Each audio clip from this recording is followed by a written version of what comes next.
শিক্ষার্থীদের উপর হামলার কঠোর সমালোচনা করেছে ব্রিটিশ মানবাধিকার সংস্থা অ্যামনেস্টি ইন্টারন্যাশনাল। এদিকে সহিংসতার নিন্দা জানিয়ে যুক্তরাষ্ট্র বলছে পরিস্থিতি নিবিড়ভাবে পর্যবেক্ষণ করছে ওয়াশিংটন।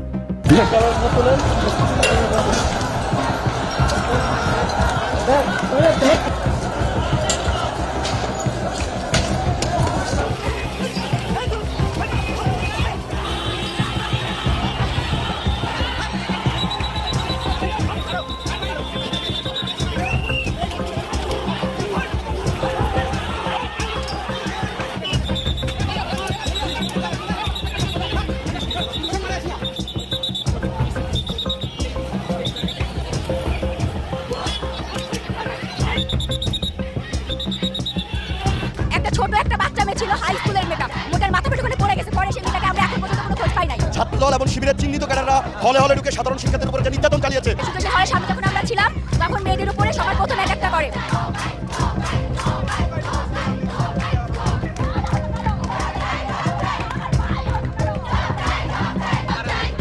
আমাদের উপরে ছাত্রলীগ প্রথম অ্যাটাকটা মেয়েদের উপর করে হলের ভেতর থেকে। সেই হলের সামনে যখন আমরা ছিলাম তখন মেয়েদের উপরে সবার প্রথম অ্যাটাকটা করে।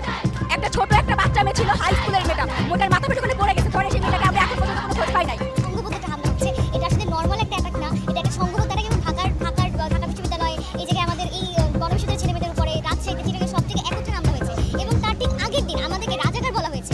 এবং এই জিনিসটা আসলে একটা রাষ্ট্র আঘাতে হয়েছে। এবং এই জায়গায় আমি মনে করি একমাত্র কারণ ছিল এই যে একটা গণতান্ত্রিক আন্দোলন, এটাকে একটু সাফ করে দেওয়া, মেরে। এবং তারা অ্যাটেম্প টু মার্ডারের জন্য আসছে। আমার এক ভাইয়ের মাথায় একটা ইটের বাড়ি দেয়, ইটের পরে বাড়ি দিচ্ছে একেবারে যখন বাড়ি দিচ্ছে রক্ত পড়তেছে। সে যদি অ্যাটেম্প টু মার্ডার না হয়, যদি মেরে না ফেলতে সে আবার মারবে, সে আবার মারবে না। এবং এটা হচ্ছে শুধু সন্ধ্যার পরে আমরা যখন এনাম মেডিকেলে গিয়েছি, সেখানে আমরা ফিরেছি, তখন আবার ভিসি বাসের সামনে আমাদেরকে মানে আক্রমণ করা হয়েছে। আমরা ভিসির কাছে গিয়েছিলাম যে আমাদেরকে একটু প্রোটেকশন দেন, কিন্তু আমাদের প্রোটেকশন দেওয়া হয় নাই। এবং সেই ভিসির বাড়ির সামনে আমাদেরকে ছাত্রলীগ যে মেরেছে। পুলিশ এখানে এসেছে, পুলিশ ছাত্রলীগকে দরজা খুলে দিয়েছে ভিসি বাসের সামনে আমাদেরকে মারার জন্য। এটা কোন দেশে, কোন রাষ্ট্রে হতে পারে যে পুলিশ সাধারণ মানুষের পাশে না দাঁড়ায় ছাত্রলীগকে জায়গা করে দিচ্ছে এই সাধারণ মানুষকে মারার জন্য? অথচ আমরা একটা গণতান্ত্রিক আন্দোলনের জন্য নেমেছিলাম, আমাদেরকে সাফ করে দিনে রাতে দেখেন, দিনে কিন্তু ওরা কেউ আসতেছে না। ওরা শুরু করছে, সন্ধ্যাটা নামছে এরপরে। গুরুত্বপূর্ণ একটি ভিডিওতে আপনাদের সকলকে স্বাগতম। দর্শক, আজকের ভিডিওতে আপনাদের সামনে অনেকগুলো গুরুত্বপূর্ণ ভিডিও নিয়ে হাজির হয়েছি। দর্শক, সারা বাংলাদেশে কোটা আন্দোলনকারীদের উপর যে নির্যাতন চালিয়েছে সেই ছাত্রলীগেরা সমস্ত কিছু আপডেট থাকছে আজকের এই ভিডিওতে। অবশ্যই ধৈর্য ধরে সম্পূর্ণ ভিডিওটি দেখবেন। দর্শক, ইতিমধ্যেই গুরুত্বপূর্ণ ভিডিওর বিশেষ অংশগুলো দেখেছেন। সম্পূর্ণ ভিডিওটি রয়েছে প্রমাণ সহকারে আজকের এই ভিডিওতে। এটা নতুন জীবনে মুক্তিযুদ্ধ। আমরা মুক্তিযুদ্ধই নেমেছি, সারা রাত জানের ভয়ে জিম্মি ছিলাম। দর্শক, এমনই কিছু মন্তব্য করেছেন আর এমনই কিছু বোমা পাঠিয়েছেন সেই কলেজ ছাত্রীরা। কোটা আন্দোলনে রাতে যে সংঘর্ষগুলো হয়েছে সম্পূর্ণ ভিডিও চিত্র রয়েছে প্রমাণ সহকারে আজকের এই ভিডিওতে। দুই পক্ষের কি দাবি, দর্শক এই ভিডিওটি দেখলে আপনার গায়ের পশম দাঁড়িয়ে যাবে। এমনই কিছু মন্তব্য রয়েছে যে কলেজ রুমের ভিতর থেকে নিয়ে ছাত্রীদেরকে পিটিয়েছে সেই ছাত্রলীগ গুন্ডারা। দর্শক, এদিকে রংপুরে অ্যাকশনে গিয়েছে পুলিশ, রংপুর অ্যাকশনে গিয়েছে পুলিশ।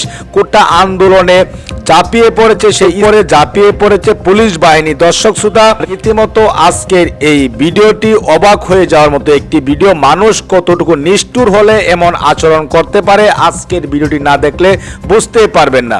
দর্শক, কে কোন জেলা থেকে আজকে আমাদের এই ভিডিওটি দেখছেন অবশ্যই কমেন্টসের মাধ্যমে জানিয়ে দিবেন। দয়া করে আপনার সোশ্যাল মিডিয়াতে আজকের এই ভিডিওটি একটু শেয়ার করে দিবেন। দর্শক, বেশি কথা বলবো না, তবে আমরা সেই মূল ভিডিওতে চলে যাব। মূল ভিডিওতে যাওয়ার আগে সবার প্রতি ছোট্ট একটি রিকোয়েস্ট থাকবে, আপনি যদি আমাদের এই চ্যানেলে নতুন ভিউয়ার্স হয়ে থাকেন দয়া করে প্রতিদিন সবার আগে আপডেট নিউজগুলো পেতে আমাদের চ্যানেলটি সাবস্ক্রাইব করে রাখুন ও একটি লাইক দিয়ে দেখতে থাকুন সম্পূর্ণ ভিডিওটি। দক্ষিণ এশিয়া শাখা প্রোটেক্ট দ্য প্রোটেস্ট হ্যাশট্যাগ দিয়ে লেখা এই পোস্টে দ্রুত সরকারকে শিক্ষার্থীদের নিরাপত্তা নিশ্চিতের আহ্বান জানায় অ্যামনেস্টি।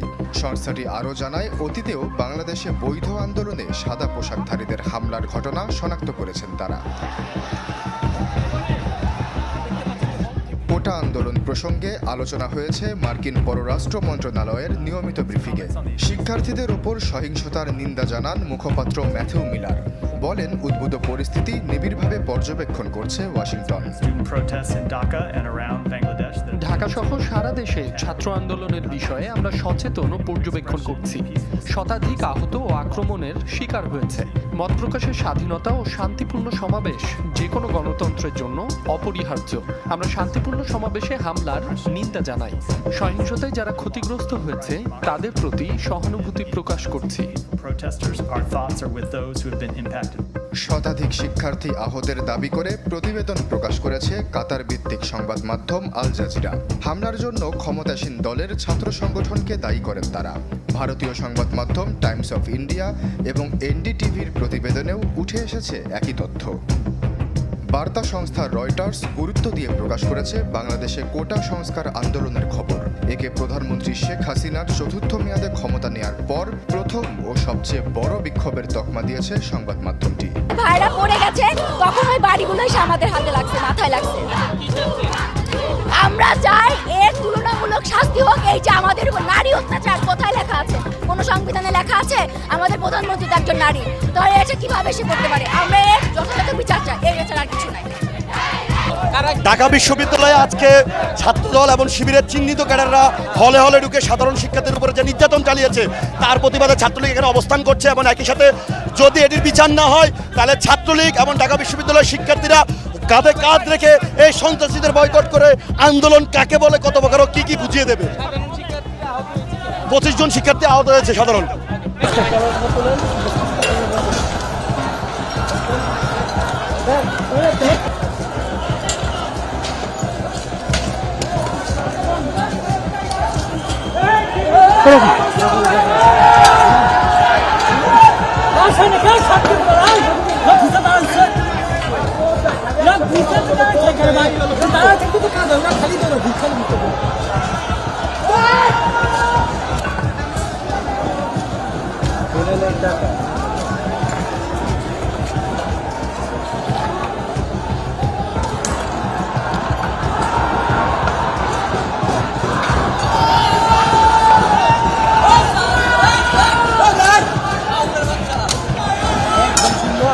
ব্যাপক সংঘর্ষ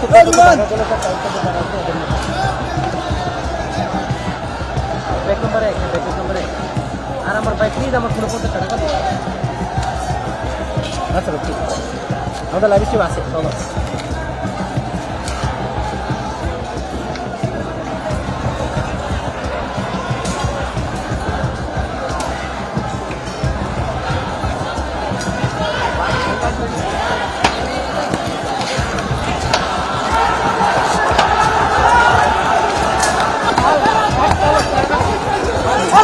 ওকে এই পাশে ফুটো এদিকে ধরেন ওটা নিচি ভাই ফটো নিচি।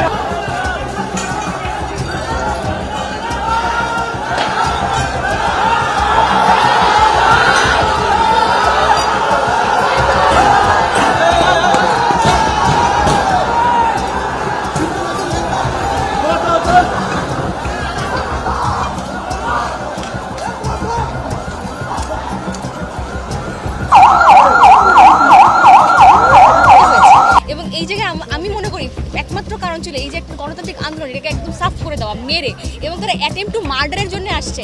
আমার এক ভাইয়ের মাথায় একটা ইটের বাড়ি দেয় না, ইটের পরে বাড়ি দিচ্ছে একটা মানে যখন বাড়ি দিচ্ছে রক্ত পড়তেছে, সে যদি অ্যাটেম্প টু মার্ডার না হয়, যদি মেরে না ফেলতেছে, সে আবার মারবে? সে আবার মারবে না। এবং এটা হচ্ছে শুধু সন্ধ্যার পরে আমরা যখন এনাম মেডিকেলে গিয়েছি, সেখান থেকে আমরা ফিরেছি, তখন আবার ভিসি বাসার সামনে আমাদেরকে মানে আক্রমণ করা হয়েছে। আমরা ভিসির কাছে গিয়েছিলাম যে আমাদেরকে একটু প্রোটেকশন দেন, কিন্তু আমাদের প্রোটেকশন দেওয়া হয় নাই। এবং সেই ভিসির বাড়ির সামনে আমাদেরকে ছাত্রলীগ যেয়ে মেরেছে। পুলিশ এখানে এসেছে, পুলিশ ছাত্রলীগকে দরজা খুলে দিতে ভিসির বাসার সামনে আমাদেরকে মারার জন্য। এইটা কোন দেশে, কোন রাষ্ট্রে হতে পারে যে পুলিশ সাধারণ মানুষের পাশে না দাঁড়ায় ছাত্রলীগকে জায়গা করে দিচ্ছে এই সাধারণ মানুষকে মারার জন্য?